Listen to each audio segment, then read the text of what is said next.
Increasing poverty and decreasing representation in governance constitute some of the factors inhibiting gender equality in Nigeria. This year's International Women's Day celebration again brings to the fore the many challenges faced by women in Africa's most populous nation. And our correspondent, Joke Adisa, reports. Alice Lawan is a widow.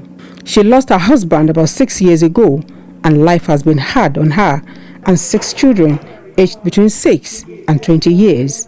They had been living in this uncompleted building even before her husband died.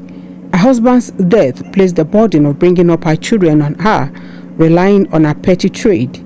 Now she serves as a house help where she earns 15,000 naira per month. She has just been given quick notice by the owner of this property.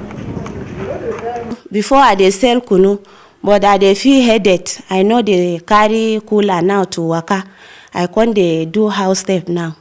For her and many in her shoes, the International Women's Day, celebrated every March the 8th, makes no meaning. Nobody has told you before that, okay, there is a day, March 8th, is set aside to celebrate women, look at their challenges, look at their problems. Nobody. In a country where poverty is endemic, women and girls like these do not have any idea of what is called International Day for Women. All they want is economic empowerment that will guarantee their living. Alice Lawan's plight captures the lot of many women, particularly those in the rural areas, who now bear the brunt of increasingly hard times. Poverty remains a gender issue, and massive inequalities are spiraling out of control in Nigeria, topping the chart of 17 Sustainable Development Goals. Reducing inequalities, no poverty, and gender equality directly affect women. In the urban centers, women struggle to be heard and to be seen.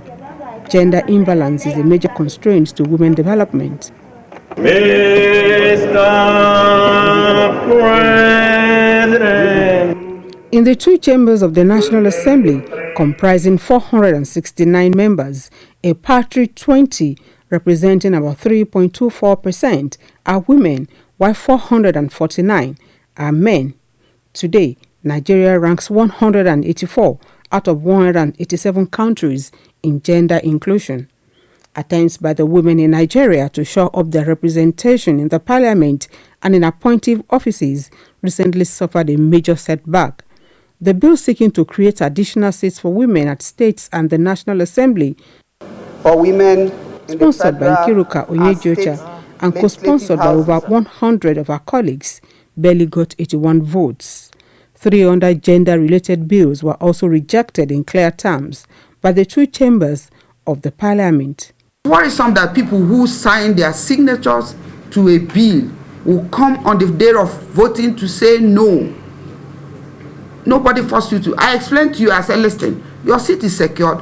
Let us create additional seat that will enable us bring more women, so that they will remove us from 184 out of 187.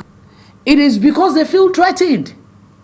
They know themselves they are not up to. I'm not saying everybody, because the point is that there were some of them, the real men amongst them, that voted for the women. Those that feel, okay, I'm a man, I should be able to stand for myself. If you don't feel threatened, you will want women, you will want them to come on board.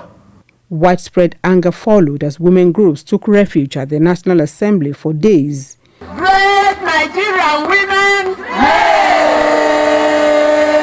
Gender equality today for a sustainable tomorrow is theme for the 2022 International Women's Day celebration. What is the prospect for Nigerian women in this context? This lobbying, the advocacy for this is supposed to have started longer than now. I say that without missing word. You don't lobby 2 days to the voting on a very important issue like this. It's the duty of women to partner with various civil society organizations to showcase the importance of women being in governance, and also to help women as they want to climb into leadership, to mentor, to groom. That the women will come to this parliament to ask for certain things through 4 bills. At least, if they can't get all, they should get some. Perspectives also came from these parliamentary reporters. A major problem that is, of course, evident is that you see self-afflicted discrimination within the women folk, and that is a great concern to me and a lot of Nigerians, because we've seen at several occasions where you see a woman trying to vie for a position, exalted position such as like the presidency, and you can't see women solidarizing with such a woman. I believe in gender equality because rights is for both men and women. Discrimination against women is what I'm against. I believe that what good for good is good for the gender too.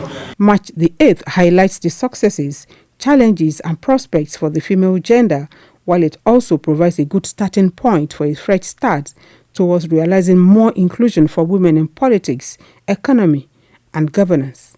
For advocates of gender equality, Africa's most populous nation could easily become the continent's most prosperous if it addresses the hurdles that hold down its women, who form about half of its population. Joke Adza, TVC News, Abuja.